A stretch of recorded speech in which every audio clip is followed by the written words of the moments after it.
Now that we're recording, welcome everybody. My name is Kirk Hanson, and I'm the Director of Forestry for the Northwest Natural Resource Group. And welcome to our fourth Fireside Chat. This is an ongoing series of evening discussions that we're hosting every month throughout the entire year. This particular topic is on climate adaptation. And in the past, we have talked about tree planting. We have, what else have we talked about, Alex? We've had some great topics. Washington state taxes. That's right, taxes. Washington forest taxes. Anyway, we're going to continue to cover a broad range of forestry topics going forward. You have the opportunity to inform that if over the course of the night there's a particular topic that strikes your fancy or there's been a gnawing itch in your mind for the past who knows how long, go ahead and put it in the chat and we'll consider that for one of our future fireside chats.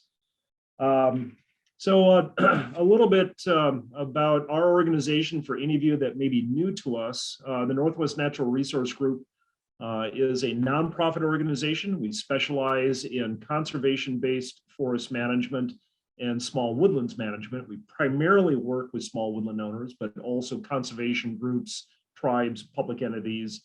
And really the niche that we have carved out over the past 20 years of our existence is bringing concepts of ecological forestry out to the forest practitioners of the Northwest. So for any of you that are interested in the topic of ecological forestry, we have set ourselves up to be a focal point for that. We do a lot of education and training. These fireside chats are just one part of a broad constellation of workshops, informational events, webinars that we host throughout the year. And along those lines, coming up this Saturday, if any of you are within a rational driving distance of Darrington, Washington, I invite you to come out. We're hosting, I think is what our first in-person workshop of the year on forest health and thinning. And this workshop is part of an ongoing series that we've been doing around the region and really drilling into understanding of forest development dynamics and some of the different thinning strategies that we can use to improve forest health, forest resilience. So we have that event posted on our website. Alex just put the link to it in the chat area, so you can take a look at that. And it's a free workshop, and we'll offer coffee and probably some pastries in the morning. So if nothing else, you can take advantage of that and leave. But I'll see if I can entice you to stay. And if you go to the events page on our website, you'll see some of the other events that we have going on throughout the year, as well as events that other partners are hosting. Alex, what else do we have going on? I think there's some other things coming up in the near future. Yeah, we have the Northwest Innovative Forestry Summit virtual series. If you're not tired of Zoom events yet, you can actually join another one that we're helping to organize tomorrow night. If you haven't heard of the Northwest Innovative Forestry Summit, it's kind of a venue for regional learning and cooperation about the future of forestry. It's fairly conceptual, but our second virtual event is tomorrow night. We're going to be talking about diversifying forest revenue streams, kind of what's new and what's changing, and that's online again. I'll put the link to that in the chat. And next week is our final event of the online NIFS is the acronym series, and that's kind of about new partnerships in forest ownership and conservation, new types of land ownerships and land transactions. So let me go ahead and add a link there, and if you want to sign up, it's free. And it's not too late to register.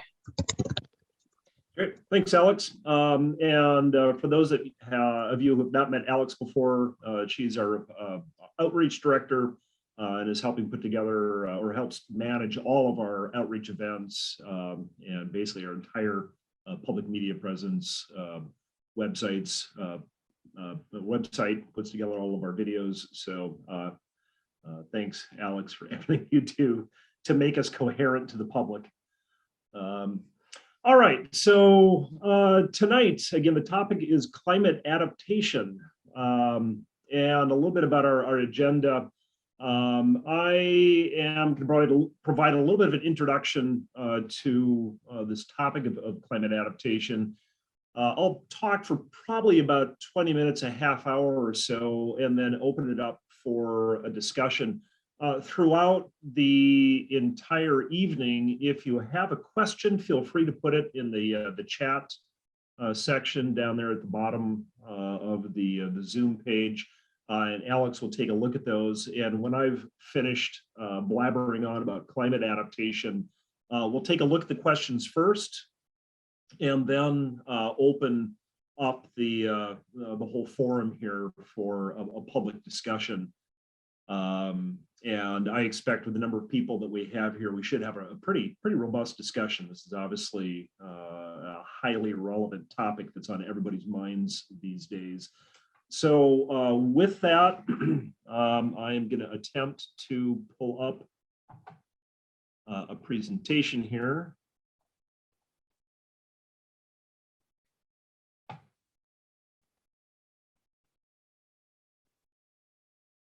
Okay, and Alex, can you confirm that there is an image of probably a valley pine on the screen? Okay, yeah, fantastic. So far so good. Let me move a couple things around here so I can see what I'm doing. Okay. Okay, so the first thing that I want to share with folks is the Northwest Natural Resource Group has been working or addressing this topic of climate adaptation for a number of years now. And we have put together a pretty robust range of resources for folks to understand both what the anticipated climate change effects are going to be, at least the modeled changes to the climate in the Northwest going forward, as well as some of the impacts that we expect to occur on the forested landscape. And then finally, some climate adaptation strategies. All of these are on our website, and I listed our website link there, nnrg.org. And if you go to the front page, there's a search function. You can just type in either climate adaptation, or if you look under the resources section, you'll find a link to climate adaptation. We also have a very special project that we've been working on for a few years in partnership with the Mountain to Sounds Greenway on looking at planting trials of seedlings that we have brought up from southern latitudes as part of an assisted migration study, and that's called the Stossel Creek Climate Adaptation Study. And you can also find some information on that project on our website. A few years ago, we hosted a regional workshop series on the topic of climate adaptation and hosted 3 different workshops all around the Northwest, in Washington and down in Oregon. Had a host of scientists, climate scientists, biologists, silviculturalists talk on a broad range of topics relating to climate change and climate adaptation. All of those video presentations are on our website. And further, based on that series of workshops and research that we did at the same time, simultaneously with that, we put together a white paper on climate adaptation strategies for Northwest forests, as well as a forest management plan guidebook. So if you are working on a forest management plan, we have a guidebook that you can draw information from content for your forest management plan. And again, all of that is on our website. So you could now log off and go back to whatever you're doing this evening and go straight to the website and get everything that I'm going to talk to you about. So, not to cause half the people to drop off of our webinar here. But if that's what you're so inclined to do, I wanted to let you know that everything is on our website. If you want to stick around, I'll continue to try to entertain you for the next half hour or so, and then we'll open up to a discussion on climate adaptation. So here's what I want to cover tonight. I want to talk a little bit about forest vulnerabilities. So what are some of the impacts that we are expecting to Northwest forests as our climate changes over the next 20, 40, 60, 80, 100 years? I then, of course, want to talk about climate adaptation strategies. And my organization has put together a list of about 6 or 7 kind of key strategies for forest owners, forest practitioners to consider to help your forest become more resilient to climate change going forward. And then, like I said, after that, we'll open this up to discussion. What I don't want to cover tonight is climate change real? I'm assuming because you're here, you have accepted the fact that climate change is a reality. And that's what we're talking about tonight. I do not want to talk about what are the causes of climate change. For any of you that are still uncertain about what's causing climate change, I welcome you to go to Google and type in what causes climate change and do your own research and come to your own conclusions. The other thing I'm not going to talk about, at least in detail, are future climate predictions. That's a whole presentation unto itself. As we talk about forest vulnerabilities and climate adaptation strategies, I will allude to certain climatic predictions that the models are showing us, but I'm not going to go into any depth about that. In the white paper on our website and also in the presentations from our workshop series, you will find extremely detailed information on climate predictions for the Pacific Northwest. So I encourage you to go there if you're looking for that kind of information. Okay, so let's get into forest vulnerabilities. And what do I mean by forest vulnerabilities? So, if we accept that the climate in the Pacific Northwest is going to be changing over the next X amount of time, forest vulnerabilities mean what are some of the expected impacts to our forests? And I'm going to list off about 6 or 7 vulnerabilities in no particular order. It's just the way that we're looking at things here. The first is species shift. So one thing that we are expecting is that as the climate changes, as hydrologic regimes change, rainfall patterns change, temperatures change, that the growing conditions for specific tree and plant species are going to change.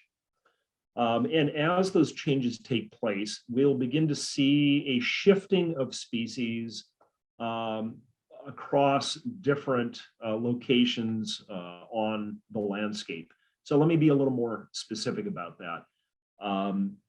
In working all across the Pacific Northwest, am beginning to see a number of different tree species dying off at a rate that I've never observed before. Specifically, western hemlock, grand fir, and cedar are 3 species that I'm seeing dying on what I would consider to be a very notable, to a very notable degree. These 3 species tend to prefer wetter soils, and one of the climate change outcomes that we're beginning to see is longer, drier summers. So on particular sites that are already predisposed to being well draining, glacial till, hill slopes, south-facing slopes, I'm at least beginning to observe some of these more tender, vulnerable, drought intolerant species dying off, and the more drought-tolerant species persisting on those sites.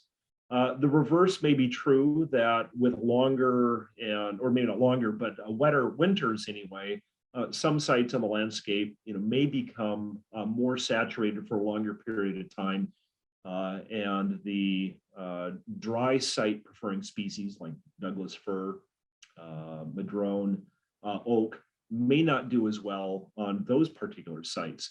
So that's what we mean by species shift, or at least one meaning of that is and let me rephrase that. If you consider any plant species, again, tree, plant, plants in general, I consider them to have a range of preference and a range of tolerance. And I think what we're going to be seeing with climate change is the range of tolerance is shrinking for these species. So, they will be fading away from the less tolerable locations and microclimates. So one of the next changes that we're expecting is in hydrology. So I already alluded to, and a lot of the climate models are predicting that one of the biggest climatic changes is going to be in rainfall. We are expecting longer, drier summers, and we are expecting the concentration of rainfall in the Northwest to occur primarily on the shoulder seasons, and also in much more intense weather events. And I think over the past couple of years, we all have observed that. With that change in rainfall, watershed hydrology is also going to change. With the increase in high rainfall storm events, we can expect a higher flashiness to our streams that may impact road systems, may impact riparian areas. As I mentioned, also some areas may end up being more saturated for longer into the season. That may cause a shift in plant species that can tolerate those kinds of conditions.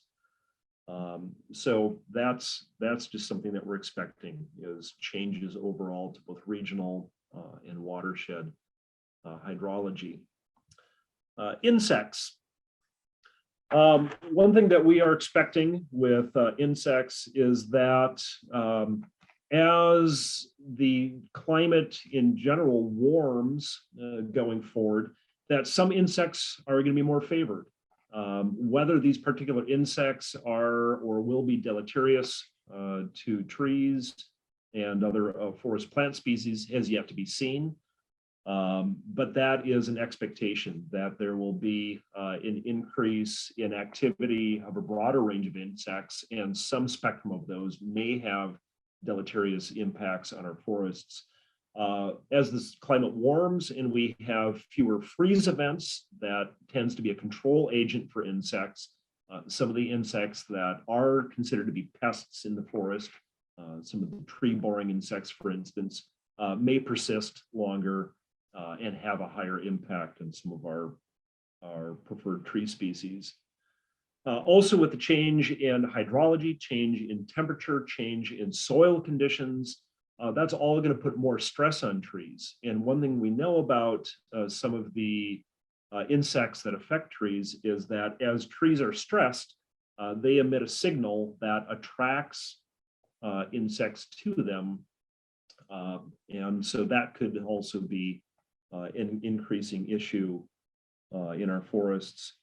One thing that we also know about insects is that outbreaks typically tend to occur during the year of drought or the year following drought. So it seems like as our summers get longer and we get into a kind of an ongoing drought phase, that this is something to be monitoring. If we have a particularly severe summer and we see the trees are stressed, we had that last year with the heat dome, we should be observing right now it is some kind of a change or increase in insect activity. And the assumption is, again, that some of those insects at least will have a deleterious impact on our forests. Oops. Let's see here.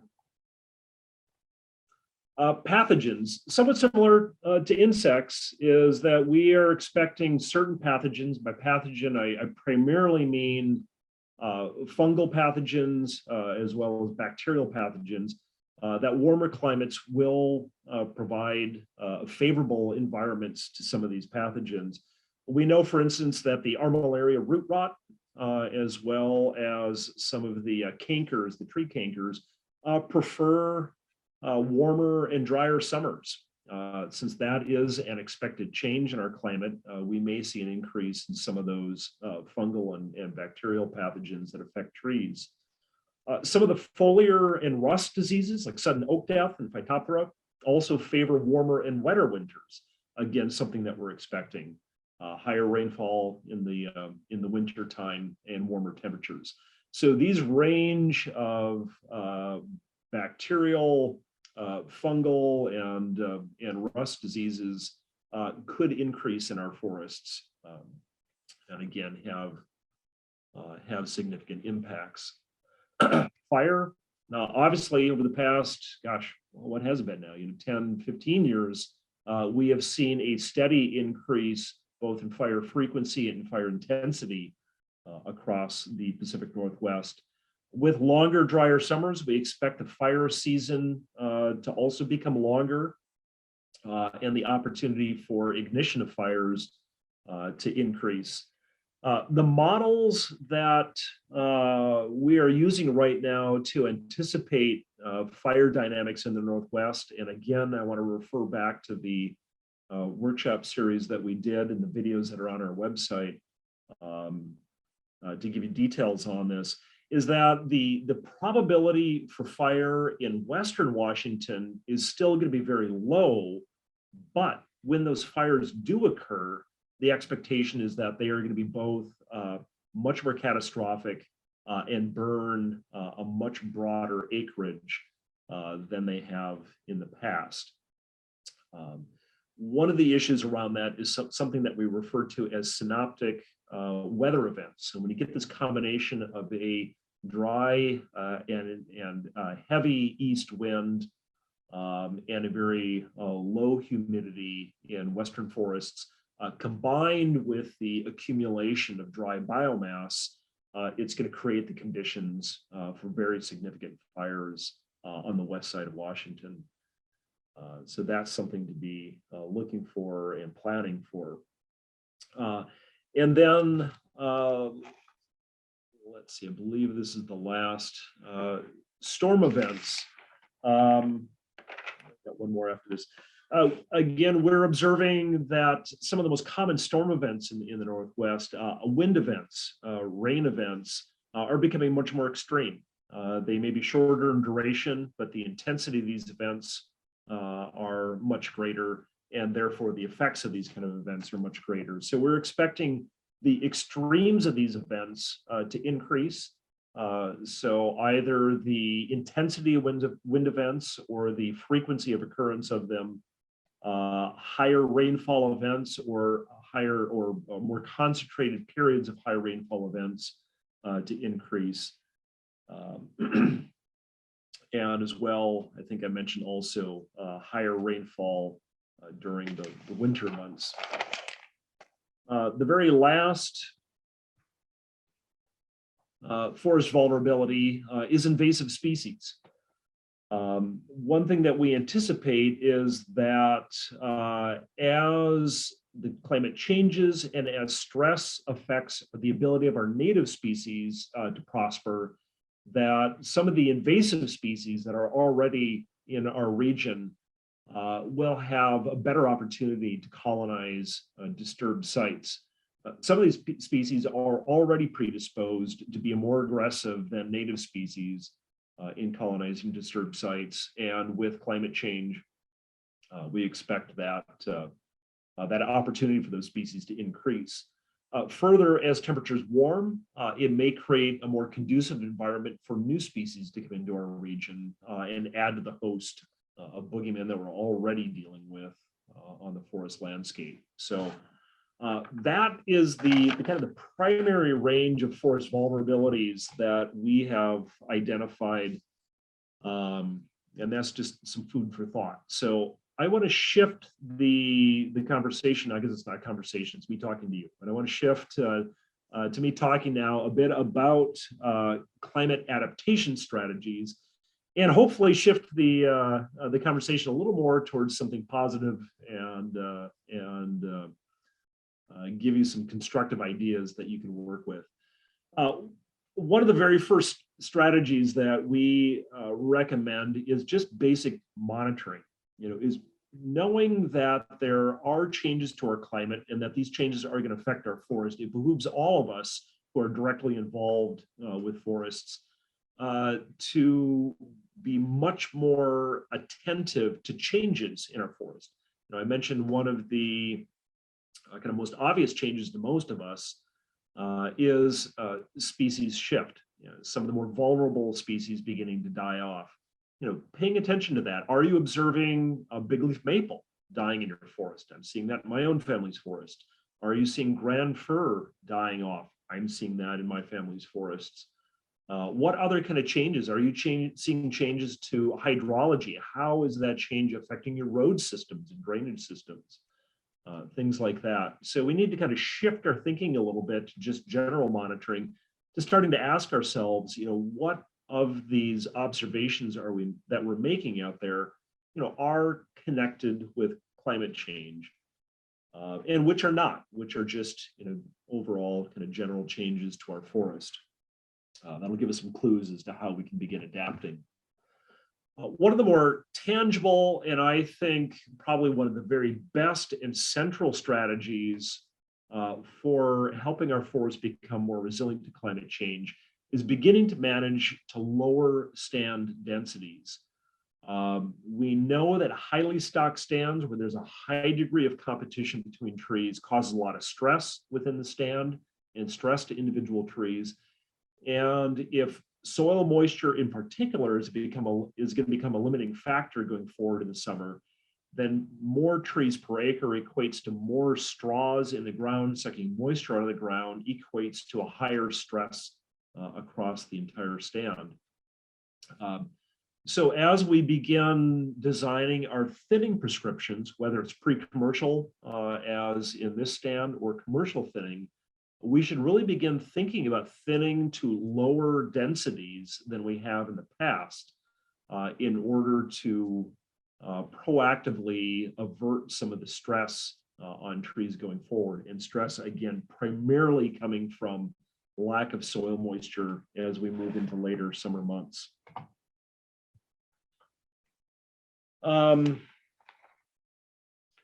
Another strategy is diversifying the species and age distribution within our forests.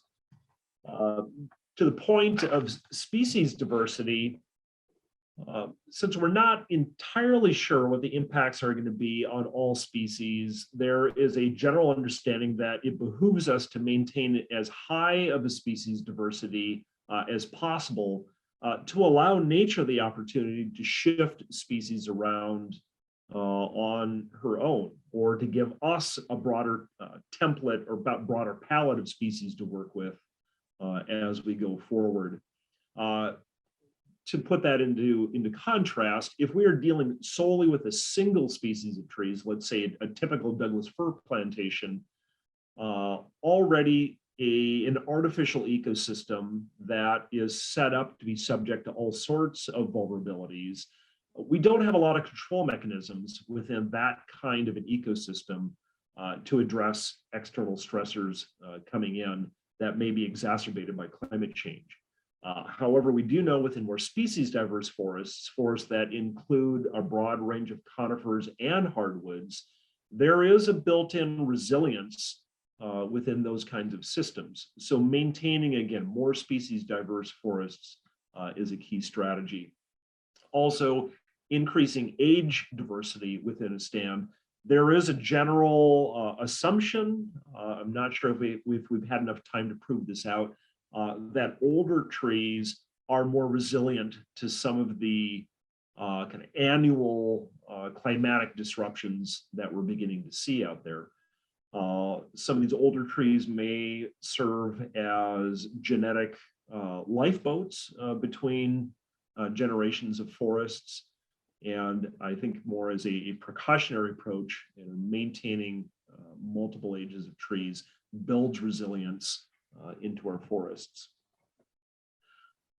I'd say probably and maybe I should have ordered these a little differently, probably the second most important adaptation strategy, second to thinning, is to adjust planting strategies. So, if and when we are re-establishing a new stand or a new plantation, it really behooves us to think about not only the species we're planting, but the genetics that we're putting out on that site.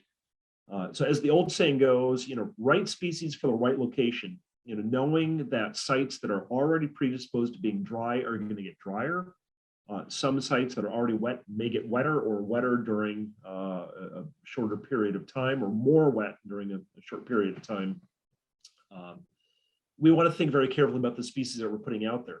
Does it behoove us to plant Douglas fir from valley bottom to ridgetop?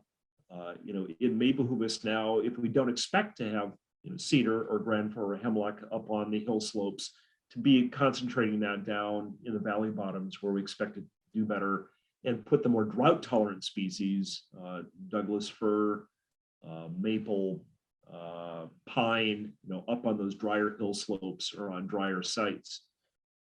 There's also a concept of assisted migration.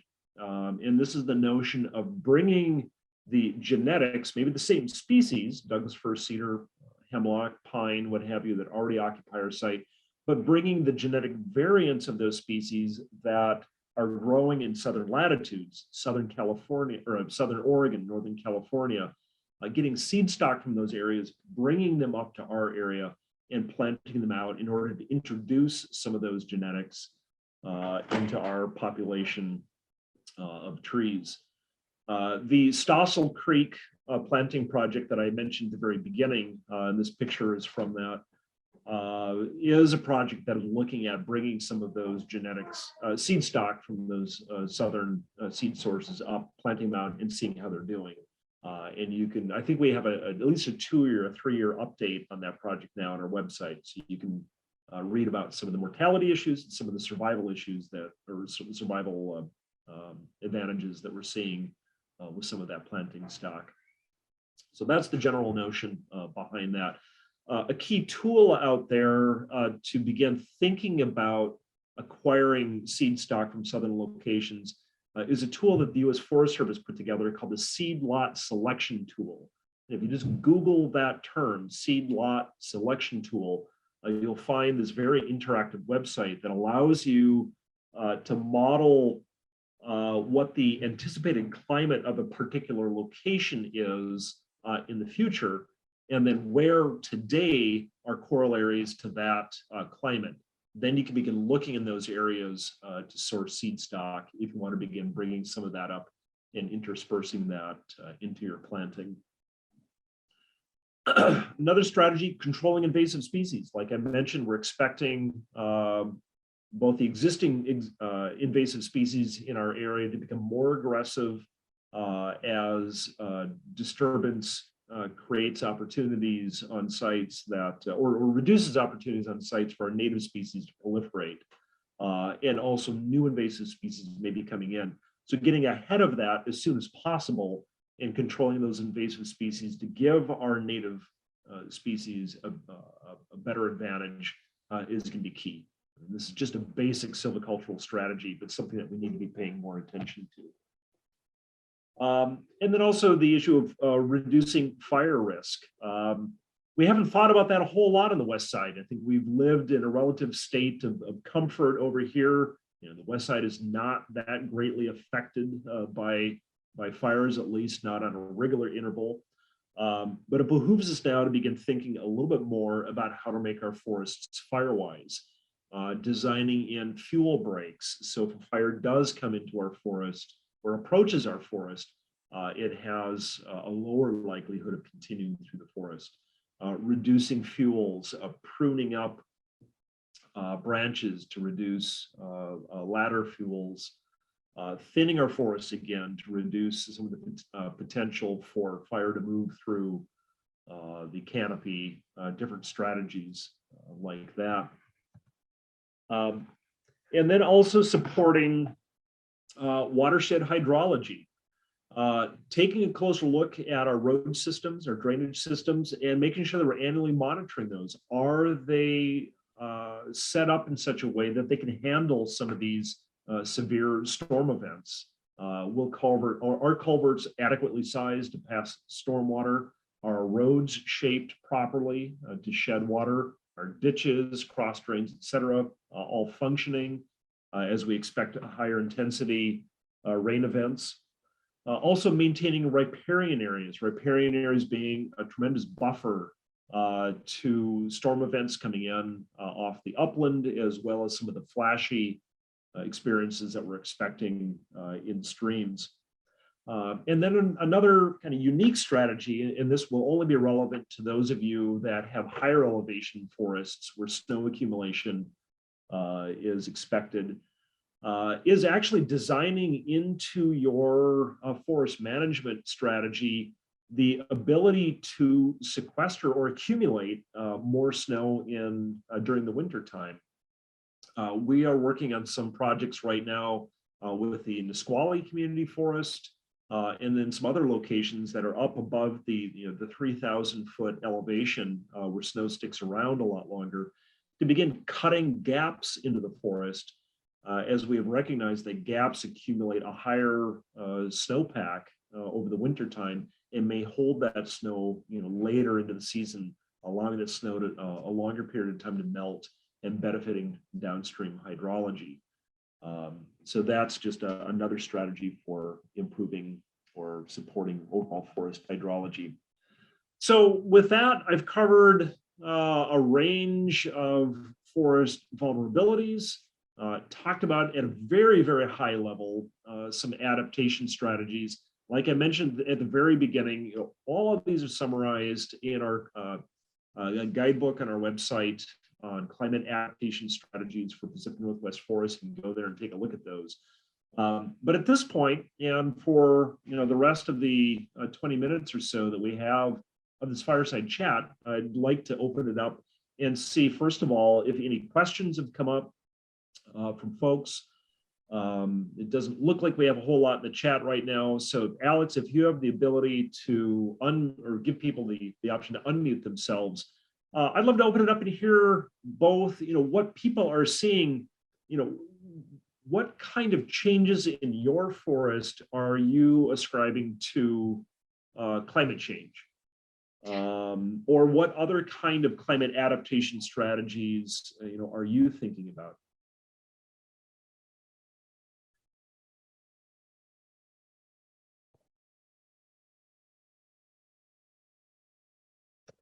Any thoughts out there? This is Len Leslie. Can you hear me? Sure can. Thank you, Len. Yes. So we have some family forest land in Coos County, Southern Oregon coast. And it's generally wet and moist. We have a lot of marine air that comes in because we're only about 3 or 4 miles from the ocean. But I worry, we have overstocked forest in many places, and I worry that thinning might tend to promote more drying with greater wind impacts and drying opportunities. How do you balance those two? Oh, it's a great question.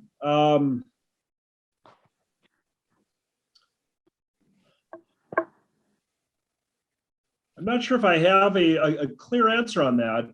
I see two dynamics that are in tension there.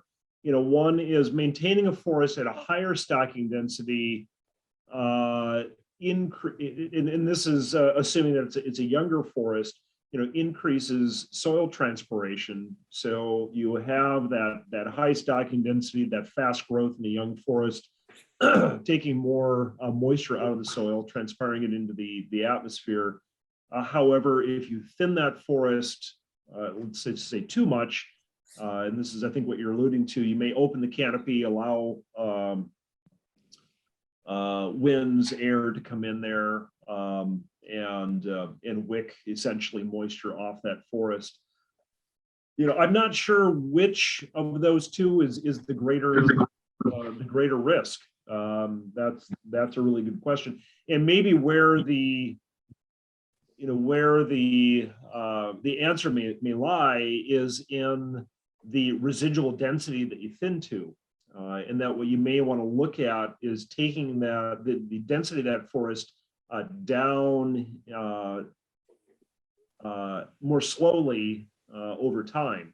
So, I had just mentioned that in most cases, where we expect to have drier soils, we're going to want to be taking some of the forest densities down to a lower density than we had in the past. But if you're in an area that you're expecting is going to be a high wind frequency area, maybe you're taking that density down slow, or taking it down in stages a little more frequently. I don't know, what have you heard about that? Something tells me this probably isn't the first time you've asked the question. I'd be curious to know if you've heard other theories about that, or if anybody else on the discussion tonight has any thoughts on that. I haven't heard anything about that, although I think the two forces are in some tension. There's a trade-off between it. In our case, we have mature forest, and I've kind of toyed with the idea of we're surrounded by clear cuts and monoculture, and I've toyed with the idea of kind of leaving a relatively dense buffer to try to perhaps minimize the effect of wind drying elements, and concentrating on some thinning in the interior of our forest. And I think what you may have is a really interesting adaptive strategy to the unique climate that you're in. One thing that I would expect on the coast with the moist winds coming in off the ocean, that by maintaining a complex forest canopy, you're increasing the opportunity for that canopy to intercept some of that moisture. This is kind of the redwood effect, capturing the fog coming in off of the California coast, and that actually contributes a significant amount of moisture to that forest. You may have that kind of event happening down there, and maintaining that older complex forest canopy structure would be beneficial. I think one thing that I would ask yourself is, since you have an older forest, is it truly overstocked? Are you seeing issues arising from overstocking? Is there competition-based mortality occurring in your forest that is preventing you from achieving your objectives? Not all competition mortality is necessarily bad. It really depends on your objectives. If your objectives are to create more complex forest structure, then allowing some of that competition mortality to create dead trees, dead snags, standing snags, down logs, more kind of forest structural heterogeneity may be compatible with your goals. Not knowing what your goals are, but if they're strongly tilted towards conservation, as long as your forest is not at risk of catastrophic loss because of some kind of disturbance event, then that sort of slow transition to more complex structure, to me, really is kind of the basis of ecological forestry. I think that's a good point. Kirk, do you mind stopping the share on your screen so we can see everyone? Oh, absolutely. Thank you. Thanks. For mentioning that. I did kind of get just out of curiosity, a comment from Bob in the chat. He was curious about how Sitka spruce is expected to do relative to cedar, hemlock, and white fir. Well, I would say Sitka spruce is, probably the least as far as I know, the least drought tolerant species we have. I honestly really think about it because it doesn't pop up that much in the forest that I work with. But my understanding is that it is both, less drought tolerant and more preferable, more preferable, preferring of wet soils than even Western hemlock. So it's going to depend on the site that it's growing on. I would take a very close look at the soils and its position in the landscape. And if the soils are not capable of supporting soil moisture, or the location is not capable of maintaining soil moisture throughout the entire breadth of the year, then I would be concerned about the shelf life of spruce on that particular site. I really think that's going to be a major species shift right there, that it's going to fall back to only those sites that are going to maintain, a high soil moisture throughout the entire year.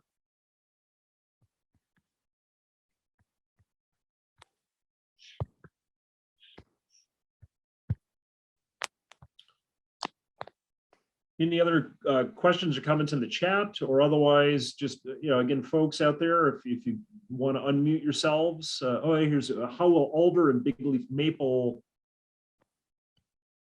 FO in NW or? That's kind of cryptic. So what's going to happen with alder or big leaf maple? I guess that's the way that I interpreted that. Big leaf maple is really an interesting mystery, and if anybody has solved this on our discussion tonight, you might win the big prize. So the Department of Natural Resources here in Washington State did a big study on big leaf maple die-off, tracking where it's happening, trying to look at all sorts of causal variables. They published this in a great report that looks like they put a tremendous amount of effort into, and I read it, just with rapt attention, waiting for them to highlight what the singular factor is that's causing big leaf maple die-off. And the big conclusion they came to was urbanization and climate change. Like, well, yeah, what do we do about that? So we don't know, is it a specific bacteria? We don't know, is it a specific kind of disease? Is it a particular pest? They have not put the finger on any single causal factor.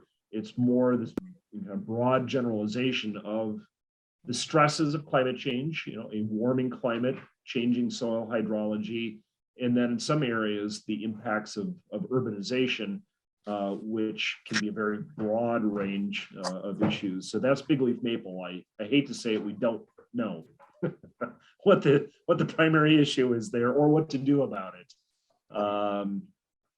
And then red alder, I would put red alder in that same category again of tree species that prefer wetter soils. So again, if you have droughty soils, if you have glacial till, red alder is not going to fare well as a timber crop on that site. It still will provide all sorts of biological functions, nitrogen fixation, leaf litter accumulation, forage, browse, things like that. But if you're expecting to grow it as a timber crop, then you really have to be extremely conscious of the ability of your soil and the location and the topography as to whether or not that's going to support alder.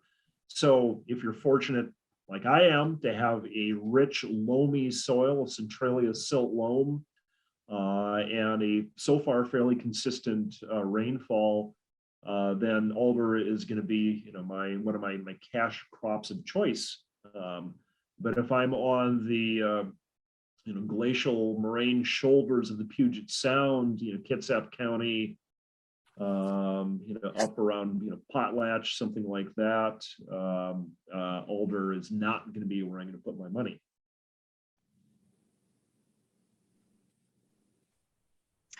We got a question from Gary. We are seeing a die-off of our understory salal and huckleberry. Is anyone else seeing this? Question for the group. And could it be drought related?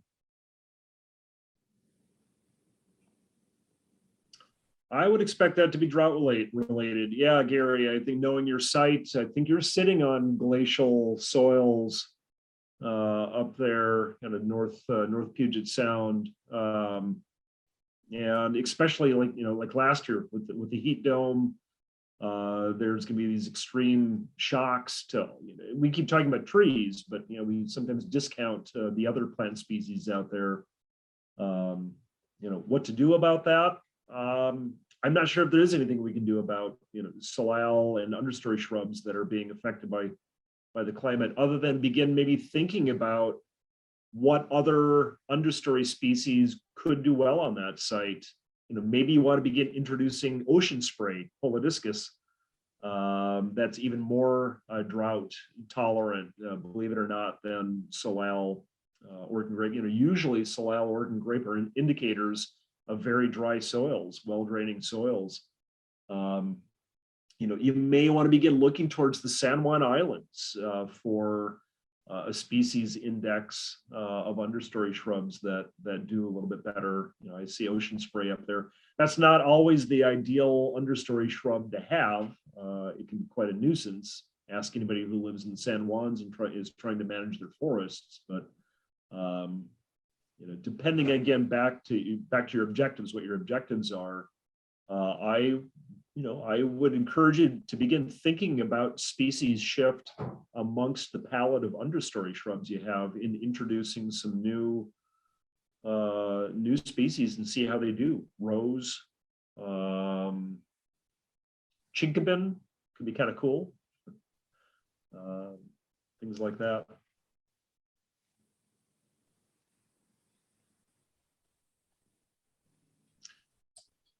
Any other comments in the chat, Alex? I'm not keeping up with those very well. Or again, anybody else who cares to unmute and share a thought or a question?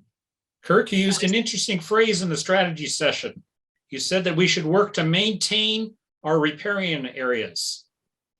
I usually think of riparian areas as something we don't maintain and we leave alone. Should I be hearing some more message in what you're saying? Great clarifying question. I think it really depends on the current condition of your riparian area. A lot of us have Douglas fir plantations right down to the water's edge, or we have young alder that naturally regenerated on a site that had been disturbed in the past. Or we may not have any kind of forested riparian area at all. It's, it may be a grassy field depending on the type of land use that we have. So I think it behooves us to take a look at our riparian areas and look at what the vegetative composition is. Is it species complex? Is there a good mix of hardwoods and conifers? Is there a good mix of ages? Back to that adaptation strategy of maintaining diversity in species and age. Is there ability for that site to regenerate? Is it on a long-term trajectory to succeed from hardwood dominance to conifer dominance? Questions like that. So realizing that everybody has riparian areas in different states, I think it's kind of a site-by-site question. But if it is already, complex, diverse, et cetera, the best thing probably is then to not mess with it. Make sure we're not operating on sensitive soils there, and we're not setting up conditions where some of these other disturbance agents, in particular disease or wind, if we thin too heavily, can have a deleterious effect on those kinds of sensitive sites. Kirk, you've mentioned a lot of places where there's some uncertainty, and Bob kind of commented that it's hard to deal with uncertainty when you're planning on a 50 to 75-year time horizon. So do you have any recommendations for how to pin down specific, strategies for your site? If you're making plans right now for the next 50 years? Well, I think one of the I'm going to go back, and it might sound a little bit redundant here, but diversity, I think is the key, and diversity both in species and diversity in genetics. So back to that assisted migration notion of bringing seed stock rather, up from southern latitudes. Either those individual seedlings, may fare better 50, 60 years from now when we have a presumably radically different environment, and or they will introduce genetics into the environment that will allow overall adaptation, of native species to future climate regimes. The other again is if you have the opportunity to either thin a forest that is comprised of multiple species or introduce new species to a site, you're establishing a new plantation, of making sure that if that site is on a trend towards getting drier, you have drought tolerant species occupying that site. So you're being very careful in your planting strategy. Again, the other overall adaptation strategy, just thinning, and it sounds like there are other maybe more considerations to thinning, site-specific considerations, but in general, thinning to a lower density, and not doing that all at once. We're not going to be going from, say, a 350 trees per acre stocking density to, a 90 trees per acre. That's going to set you up with all sorts of other issues, wind throw, as well, not to mention lost opportunity. But rather than thinning, and reducing stocking density over, 4 or 5 thinnings, maybe we are thinning a little more heavily each time and reducing stocking density over, 2 or 3 thinning entries. And a lot of this, of course, is going to come back to our, what our objectives are. Are we managing to some kind of old growth condition and then it's catch and release at that point, or are we in a perpetual, thinning timber management kind of program? And very different considerations there. So we're at 8:30. I'm happy to linger a little longer.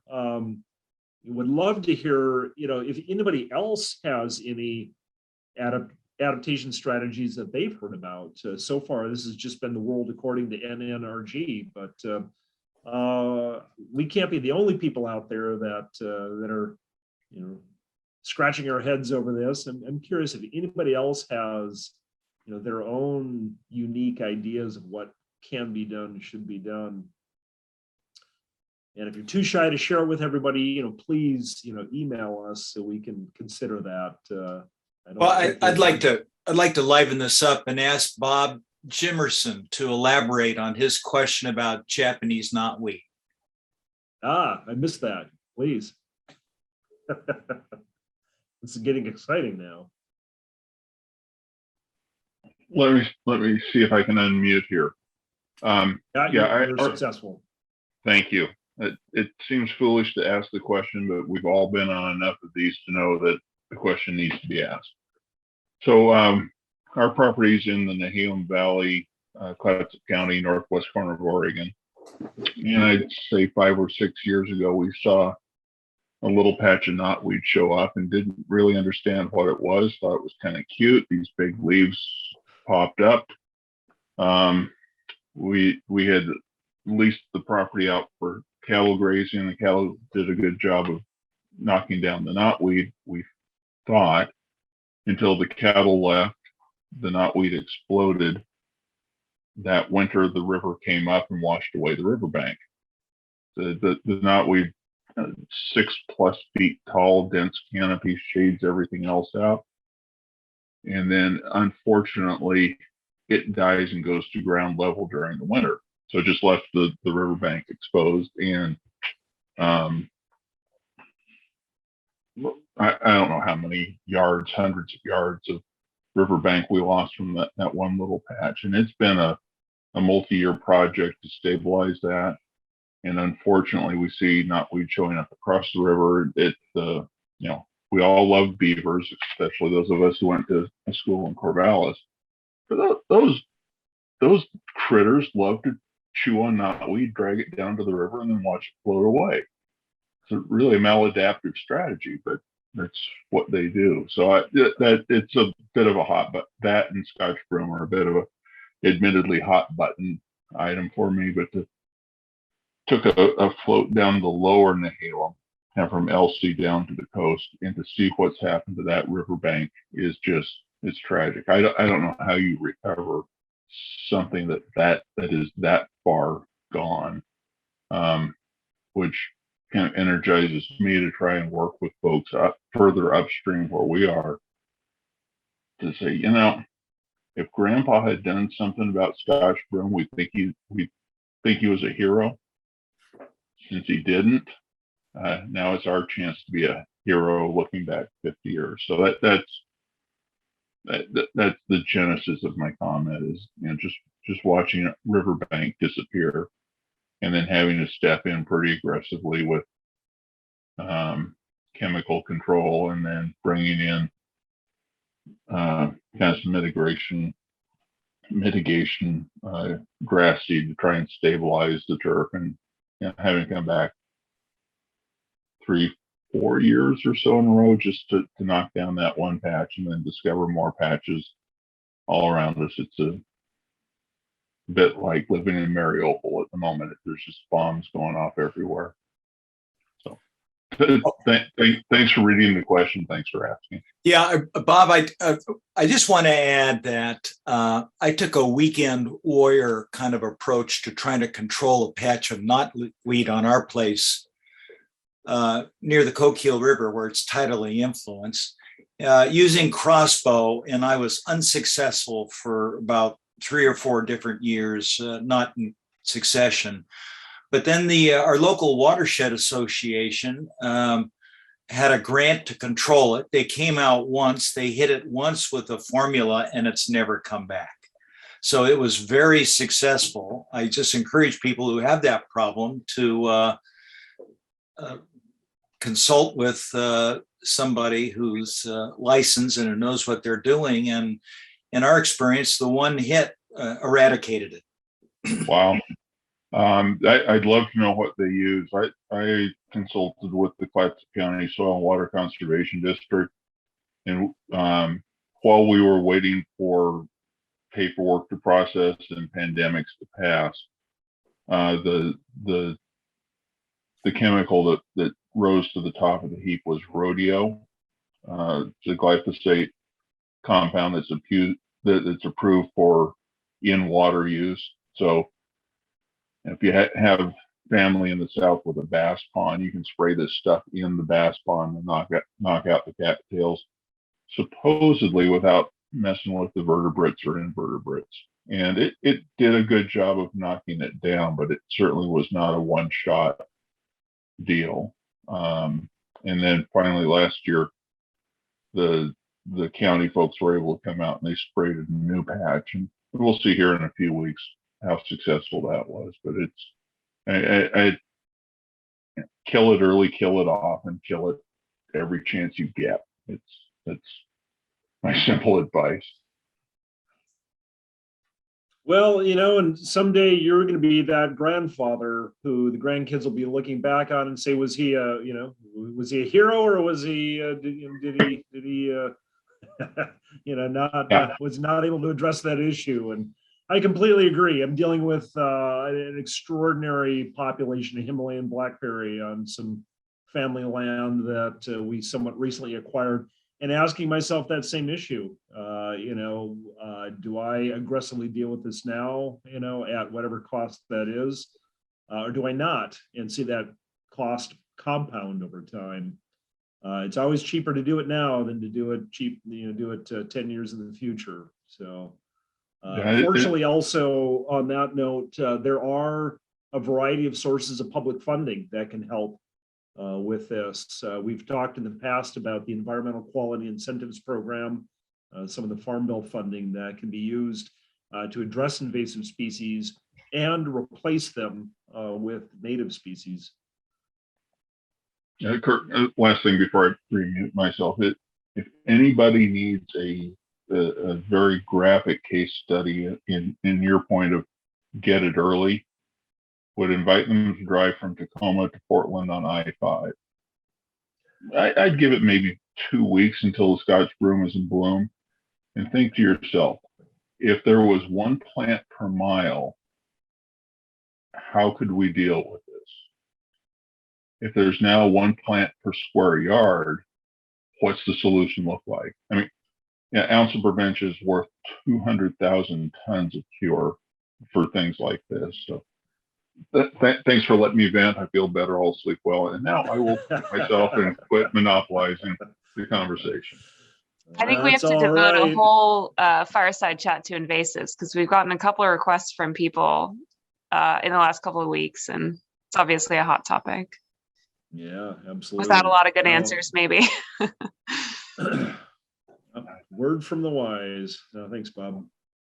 All right, well, we're at 8:38. I don't know about the rest of you, but I'm approaching my reading before bedtime. So I thank you for joining us. If anybody wants to chat, any further, we can pick it up tomorrow by phone or email. So Thank you very much. It's here for the night. You bet. Thanks for joining us, everybody, and we'll see you next month for the next Fireside Chat topic to be announced.